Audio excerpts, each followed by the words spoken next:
Hello guys, welcome to Nontechie. इस video में हम देखेंगे कैसे पाइथन में ब्रेक और कंटिन्यू स्टेटमेंट्स का इस्तेमाल करके लूप्स को कंट्रोल किया जाता है। तो चलिए समझते हैं loop control statements. In Python the break and continue statements are used within the loops to control the flow of execution. अगर आप किसी एलिमेंट को स्किप करना चाहते हैं या लूप को पहले ही खत्म करना चाहते हैं तो आप इन कंट्रोल स्टेटमेंट्स का इस्तेमाल कर सकते हैं। तो अब देखते हैं पहला loop control statement, break. The break statement is used to exit or terminate a loop.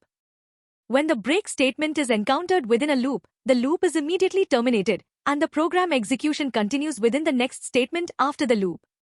तो break statement का इस्तेमाल किसी loop को break करने के लिए होता है। हम break statement का इस्तेमाल तब करते हैं जब हम एक required condition तक पहुंचते हैं और फिर loop को रोकते हैं। अब पिछले वीडियो से एक एग्जाम्पल लेते हैं जहां हमारे पास कार की एक लिस्ट है और हम कार के नाम प्रिंट कर रहे हैं। इस एग्जाम्पल में जब कार का नाम लेक्सस के बराबर हो जाता है तब हम लूप को तोड़ देंगे। इसलिए हम लिखेंगे for i in cars if i is equal to Lexus, तो लिखेंगे ब्रेक, एल्स प्रिंट करेंगे आई। यहाँ आई लिस्ट का हर एक एलिमेंट है। जब आई लेक्सस के बराबर होता है तब हमारा लूप ब्रेक हो जाएगा। चलिए इसको रन करते हैं। जैसे ही आप देख सकते हैं आउटपुट में फेरारी, आउडी और BMW प्रिंट हुआ है।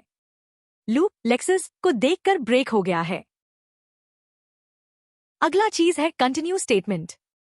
The continue statement is used to skip the current iteration of a loop and move on to the next iteration. When the continuous statement is encountered within a loop, the current iteration is immediately stopped, and the program execution processes with the next iteration. Continue statement का इस्तेमाल एक loop के current iteration को छोड़कर अगले iteration पर जाने के लिए किया जाता है।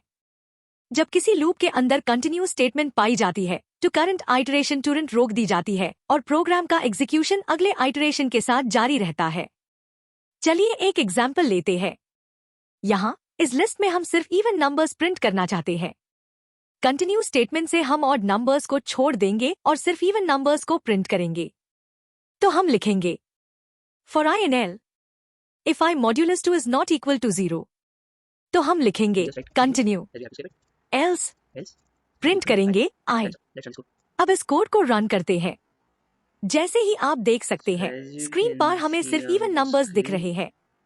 आज के लिए इतना ही दोस्तों। अगर आपने प्रीवियस वीडियोस नहीं देखे तो वो आपके स्क्रीन पर है, प्लीज डू वॉच इट। तब तक सीखते रहिए और जरूर लाइक और सब्सक्राइब करें। Thanks for watching.